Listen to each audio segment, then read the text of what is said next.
Mi novia terminó conmigo frente a sus amigas solo para hacerlas reír. A la mañana siguiente, su madre la llamó desesperada, yo les había quitado la casa. Susan siempre fue una persona muy sociable. Le gustaba llamar la atención, hacer bromas, ser el centro de la conversación. Al inicio me parecía algo atractivo. Era espontánea, extrovertida, y yo era más reservado, así que supongo que me complementaba con ella. El problema empezó cuando sus bromas comenzaron a cruzar límites que para mí no eran tan graciosos. Tenía un tipo de humor muy específico. Por ejemplo, estábamos caminando juntos y de pronto señalaba a algún chico al azar y decía cosas como, mira a ese chico, está guapísimo, para después reírse y decir que era broma, que no exagerara. O subía memes a sus redes sociales sobre infidelidad, engaños, relaciones tóxicas, siempre con comentarios tipo es solo humor o si no te ríes es porque te queda el saco. Más de una vez le dije que ese tipo de cosas me incomodaban. No porque fuera inseguro, como ella solía insinuar, sino porque sentía que no me respetaba. Siempre terminábamos en el mismo punto, ella diciendo que exageraba, que eran simples bromas, que así era su personalidad y que no pensaba cambiarla por nadie. La noche de la que hablo fue una fiesta en casa de una de sus amigas. Era una reunión pequeña, nada formal. Estaban algunos conocidos, música, alcohol, risas. Yo no tenía muchas ganas de ir, pero Susan insistió. Dijo que sería bueno que conviviera más con su círculo cercano. Ahí estaban Emily, Lillian y Connie, sus tres amigas más cercanas. Nunca tuve una buena relación con ellas. No eran groseras de forma directa, pero siempre tenían comentarios pasivo-agresivos, miradas cómplices, risas que parecían tener un doble sentido. Eran muy de seguirle el juego a Susan, especialmente cuando se trataba de bromas incómodas. Desde que llegamos, el ambiente se sentía raro. No era solo cosa mía. Las bromas comenzaron casi de inmediato. Comentarios sobre infidelidades ajenas, chistes sobre novios intensos, historias exageradas de relaciones pasadas donde el hombre siempre quedaba como el problema. Susan estaba especialmente animada. Tomaba, reía, hablaba más fuerte de lo normal. Cada comentario suyo era celebrado por Emily, Lillian y Connie como si fuera una actuación. Yo intentaba mantenerme al margen, pero era difícil no sentirse aludido cuando varias bromas parecían ir dirigidas directamente a mí. En un momento, Susan contó una historia inventada sobre una amiga que había terminado con su novio porque no la dejaba brillar. Mientras hablaba, me miró varias veces. Sus amigas se reían, asentían, agregaban comentarios. Yo sentí esa presión en el pecho que aparece cuando sabes que algo no está bien, pero decides aguantarlo para no armar un problema. Hasta que me cansé. Le dije en voz baja que parara. Que ya era suficiente. Que no me parecía gracioso. Ella me miró como si le hubiera dicho algo absurdo. Se rió y me dijo que me relajara, que estaba matando el ambiente. Después noté algo que terminó de incomodarme, comenzó a susurrar cosas con sus amigas. Se inclinaban unas hacia otras, me miraban y volvían a reír. No podía escuchar lo que decían, pero no hacía falta. Era evidente que yo era parte del chiste. Le pregunté qué pasaba. Ahí fue cuando cambió completamente su actitud. Susan se puso seria de golpe, como si estuviera ensayando algo. Me dijo, ya sin bajar la voz, que yo siempre trataba de apagarle el brillo. Que nunca soportaba verla ser ella misma. Que no tenía la culpa de brillar tanto ni de ser random con sus bromas. La palabra random me sonó ridícula en ese momento, pero no dije nada. Solo la miré. Entonces se levantó de su asiento. Todos comenzaron a poner atención. El ruido de fondo bajó un poco, como si algo importante estuviera a punto de pasar. Me miró desde arriba y dijo. ¿Sabes qué, Eddie? Eres un llorón. Mejor terminamos. No reaccioné. No porque no me doliera, sino porque estaba demasiado cansado para hacerlo. Pensé que era otra broma de mal gusto. Otra escena.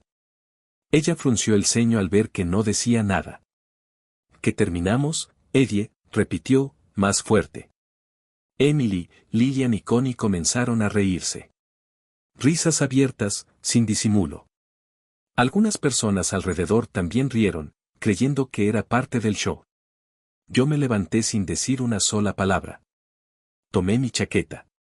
Nadie me detuvo. Susan parecía sorprendida, pero no lo suficiente como para dejar de sonreír. Mientras caminaba hacia la salida, escuché su voz detrás de mí. Es broma, nenita. Vuelve acá. Las amigas estallaron en carcajadas, como si fuera el remate perfecto. No me giré. No respondí. Seguí caminando. Ya afuera, antes de cerrar la puerta, alcancé a escuchar a una de las amigas decir: creo que sí se enojó en serio. Y Susan respondió, con un tono despreocupado: así es él, muy dramático. Se le pasará. Salí de ahí sin mirar atrás. Me subí a mi auto. Me quedé unos segundos con las manos sobre el volante, respirando hondo. No sentía rabia. Sentía algo peor, una mezcla de vergüenza, decepción y un cansancio profundo. Encendí el motor y manejé sin pensar demasiado en la ruta. Llegué a mi casa y entré en silencio. Esa noche, ya en casa, entendí que lo ocurrido en la fiesta no había sido un accidente ni una broma mal calculada. Fue intencional. Susan sabía exactamente lo que estaba haciendo. Me expuso frente a sus amigas porque para ella yo era parte del espectáculo, una pieza más para conseguir risas y aprobación. No era la primera vez, pero sí fue la gota que derramó el vaso. Había tolerado demasiadas faltas de respeto disfrazadas de humor. Comentarios hirientes, burlas públicas, comparaciones innecesarias. Lo peor era que con el tiempo las había normalizado. Me decía a mí mismo que así era su carácter, que no lo hacía con mala intención, que yo debía ser más flexible. Esa noche entendí que no era flexibilidad, era resignación. Mientras me quitaba la chaqueta, mi teléfono vibró. Era un mensaje de Susan. ¿Eres una nenita aburrida? ¿Vas a ponerte a llorar en casa todo el fin de semana? Llámame cuando se te pase el drama. Lo leí 2 veces. No porque no lo entendiera, sino porque una parte de mí todavía esperaba que fuera distinto. Ese mensaje no me entristeció, me enfureció. Me di cuenta de algo incómodo, esas palabras no eran nuevas. Ese tipo de desprecio ya era habitual. Tan habitual que había dejado de reaccionar como una persona normal reaccionaría. Me sentí un idiota por haber permitido tanto. No respondí. Dejé el teléfono sobre la mesa y me senté en el sofá, mirando al vacío. Pensé en todas las veces que me había tragado comentarios similares, en todas las veces que había cedido para evitar discusiones. Y entonces recordé algo que cambió por completo el rumbo de esa noche. La casa. Susan nunca lo vio como algo importante, pero para mí sí lo era. Yo le había prestado una casa a su madre cuando lo perdió todo. Literalmente todo. La madre de Susan había perdido su casa por una deuda importante. Una mala decisión financiera, según lo poco que sabía. Cuando ocurrió, Susan me pidió ayuda desesperada. Me dijo que su madre no tenía a dónde ir, que estaba pasando por un momento muy difícil. Acepté, aunque no lo hice con gusto. No lo hice por su madre. Lo hice por Susan. La madre de Susan jamás me trató bien. Desde el primer día dejó claro que no me consideraba suficiente para su hija. Cada encuentro era una crítica disfrazada de opinión. Me llamaba mediocre, poco hombre, alguien sin ambición real.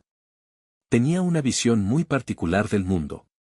Decía cosas como que las mujeres nacían para ser tratadas como reinas, que merecían todos los regalos del mundo solo por existir. Según ella, un hombre que no podía mantener por completo a su pareja no era un hombre de verdad, solo un intento. Recuerdo una frase que se me quedó grabada. Si tú no puedes mantener a mi hija, entonces no eres más que un intento de hombre. Aún así, cuando perdió su casa, acepté ayudar. Les presté una propiedad que tenía desocupada. No pedí renta. No firmamos nada. Fue un acuerdo de palabra. Un favor. Susan me prometió que sería temporal. que su madre se estabilizaría y buscaría algo propio. Nunca me sentí cómodo con la situación, pero decidí confiar. Esa noche, después del mensaje, entendí algo con claridad, ya no tenía ninguna razón para seguir ayudando a personas que no me respetaban. Tomé el teléfono y llamé a la madre de Susan. Contestó después de varios tonos. Buenas noches, señora, dije, intentando mantener la calma. Solo quería informarle que Susan y yo ya no somos novios. Hubo un breve silencio y luego una risa seca. Vaya, hasta que mi Susan se deshizo de ti, respondió. Pero dime, ¿por qué me llamas para estas tonterías? Me importa una mierda si terminaron o no. Su respuesta me sorprendió, aunque no debería haberlo hecho. La llamo, continué, porque usted está viviendo en mi casa.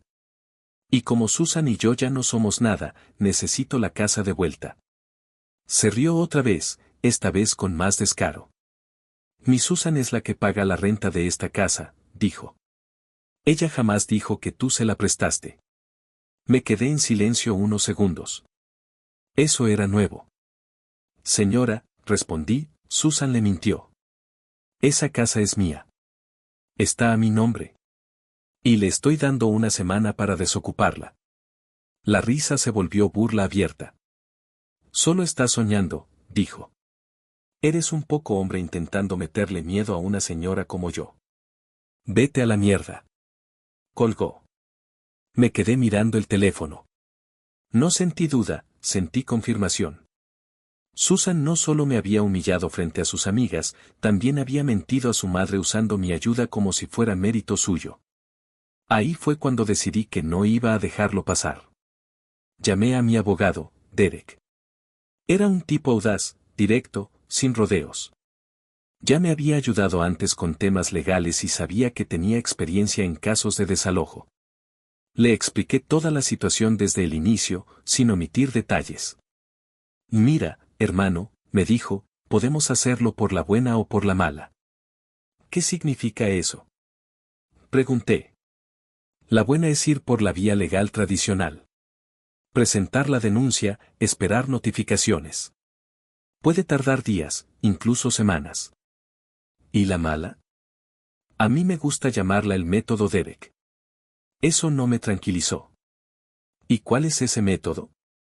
Pregunté. Tengo todos los formatos que se usan para desalojos, respondió.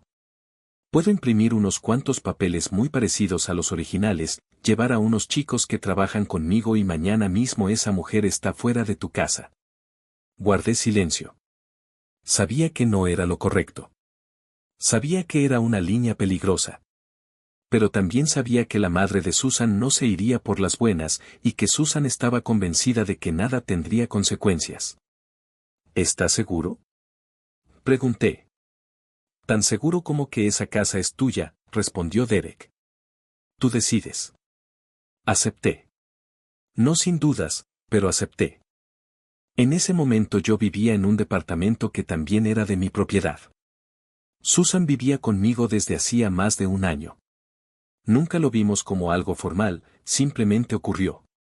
Un día comenzó a quedarse más seguido y terminó instalándose por completo.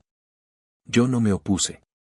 En ese entonces creía que estábamos construyendo algo estable. Después de hablar con Derek, caminé por el departamento con una sensación extraña, como si ya no fuera un lugar familiar. Abrí el armario y vi la ropa de Susan ocupando más espacio que la mía. Fue ahí cuando tomé una decisión que llevaba tiempo postergando. Busqué un par de cajas que tenía guardadas y comencé a meter sus cosas. Ropa, zapatos, accesorios, productos personales. No lo hice con rabia descontrolada, sino con una frialdad que incluso me sorprendió. Cada prenda que doblaba era un recordatorio de cuántas cosas había pasado por alto. Cuando terminé con lo esencial, dejé las cajas junto a la puerta. Me senté en el sofá con la espalda encorvada, apoyé los codos sobre las rodillas y respiré hondo. El cansancio me cayó de golpe.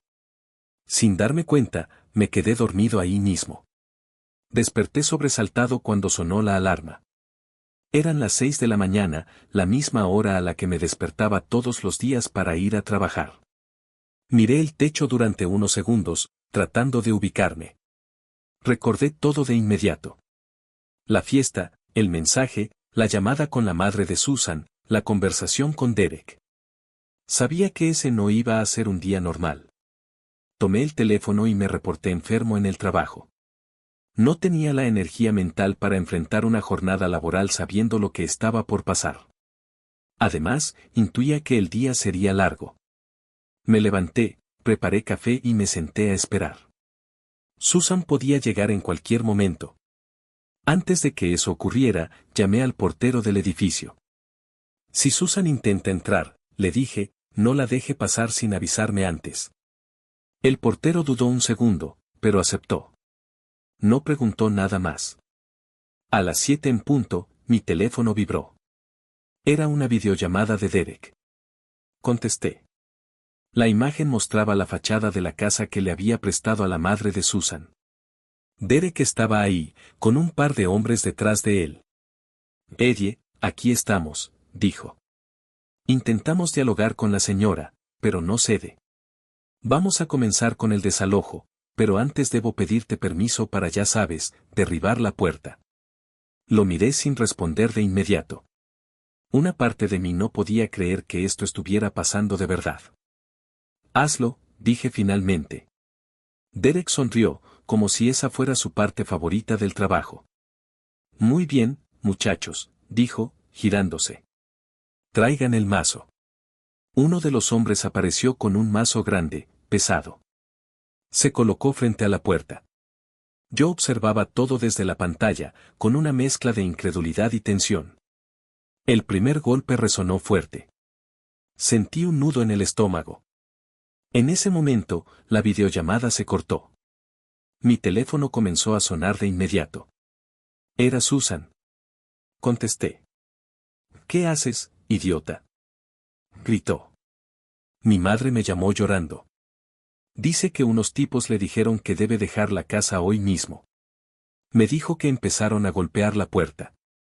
¿Estás loco? Mi madre es una pobre señora de 58 años. La escuché sin interrumpirla. Cuando terminó, hablé. Tu madre es una bruja y tú eres una zorra, dije sin rodeos. A la bruja de tu madre le dije que se largara de mi casa en 7 días, pero como siempre me mandó a la mierda, tuve que tomar medidas drásticas. Así que te recomiendo que vayas y le ayudes a sacar todas sus porquerías de mi casa. Y después pases por el departamento y te lleves tus mierdas también. Hubo un silencio largo al otro lado de la línea. Después escuché su respiración entrecortada. Empezó a llorar. ¿Qué te pasa, amor?, dijo, con un tono completamente distinto. ¿Por qué me hablas así? Jamás me habías dicho cosas tan hirientes. Bebé, sé que estás molesto por lo de anoche, pero entiende, fue solo una broma. Podemos hablarlo y solucionarlo juntos, como siempre. Sus palabras no me provocaron alivio ni culpa. Solo confirmaron algo que ya sabía. Fui un idiota todo este tiempo por permitir tus faltas de respeto, respondí. Terminamos. Ya no quiero volver a verte ni a ti ni a tu madre. Ella comenzó a llorar más fuerte.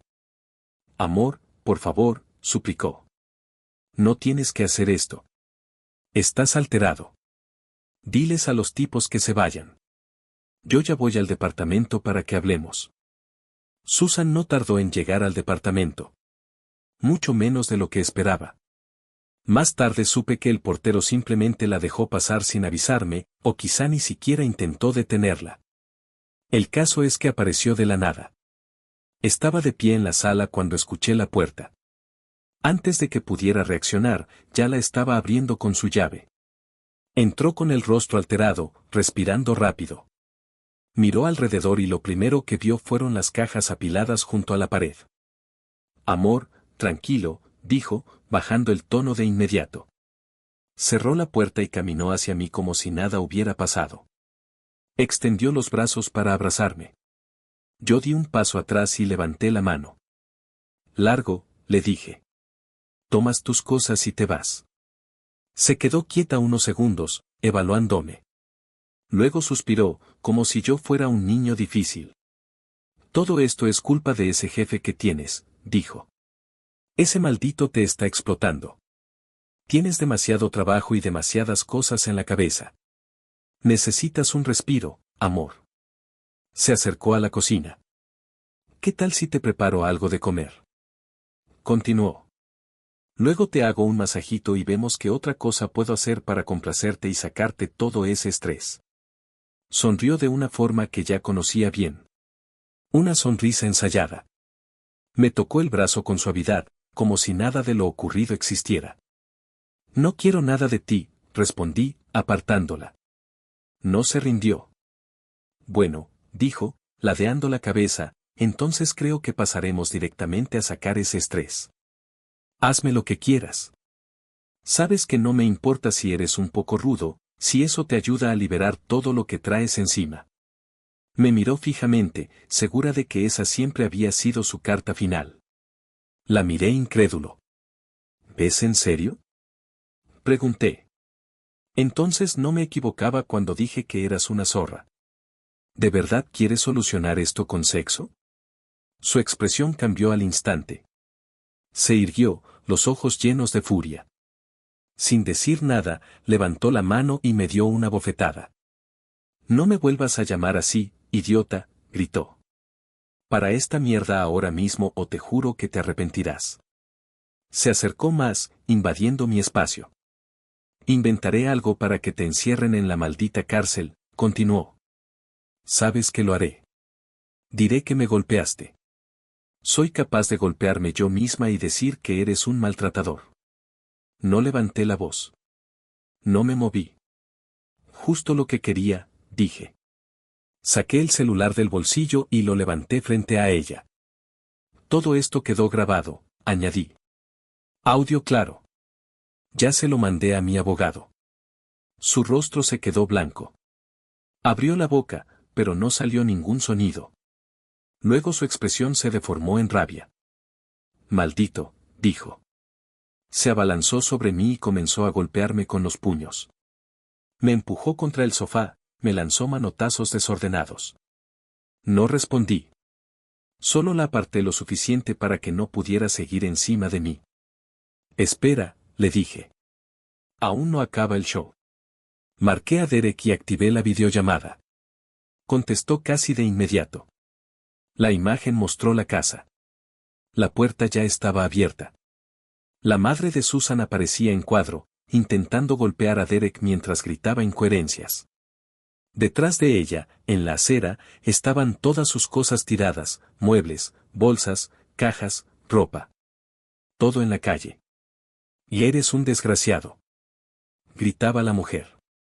No tienes derecho. Susan se quedó paralizada al ver la pantalla. Luego gritó. Te odio.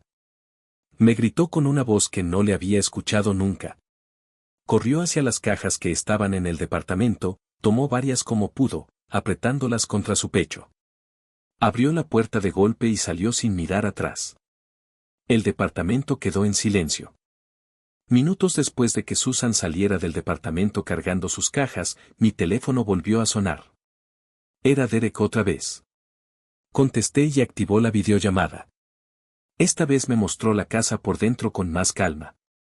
Ya no había gritos, solo desorden. La puerta principal estaba prácticamente destruida. El marco astillado, la cerradura inutilizable. En el interior, la escena era caótica, muebles movidos del lugar, cosas tiradas al suelo, ropa revuelta que no pertenecía a mi suegra sino a Susan. Evidentemente habían intentado sacar todo rápido, sin cuidado. La señora se fue hace unos minutos, me dijo Derek. Intentó forcejear, gritó, amenazó con llamar a la policía, pero cuando vio que no íbamos a retroceder, agarró lo que pudo y se fue. No creo que vuelva. Le pregunté si había algún problema legal inmediato. Por ahora no, respondió. Pero tienes que venir pronto. Al menos cambia la puerta hoy mismo. Así como está, cualquiera puede meterse. No queremos problemas con vecinos ni con ocupantes ilegales. Colgué y me quedé sentado un rato, en silencio. El departamento estaba vacío. Las cajas de Susan ya no estaban. No sentí triunfo. Sentí una calma extraña, como cuando una discusión termina y te das cuenta de que no tienes nada más que decir. Al día siguiente fui a la casa temprano. Llevé a un cerrajero y a un carpintero. Cambiamos la puerta completa. Revisé las ventanas, cerré todo y dejé el lugar asegurado. No quise quedarme mucho tiempo. No me interesaba reconstruir ese espacio de inmediato. Solo quería que quedara cerrado, como ese capítulo. Durante los siguientes días, no tuve noticias de Susan. Ningún mensaje. Ninguna llamada. Eso me hizo pensar, ingenuamente, que quizá había entendido que había ido demasiado lejos. Una semana después llegó la denuncia. Un sobreformal, lenguaje frío. Acusación por maltrato. Según Susan, yo la había agredido durante una discusión, la había intimidado y golpeado.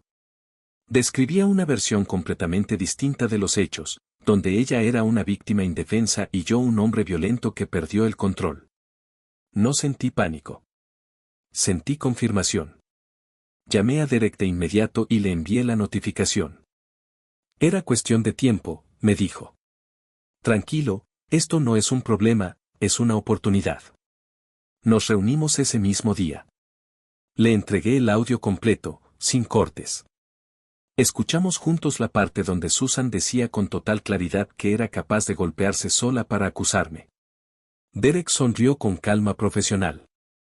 Esto no solo te protege, me explicó. Esto demuestra intención fraudulenta.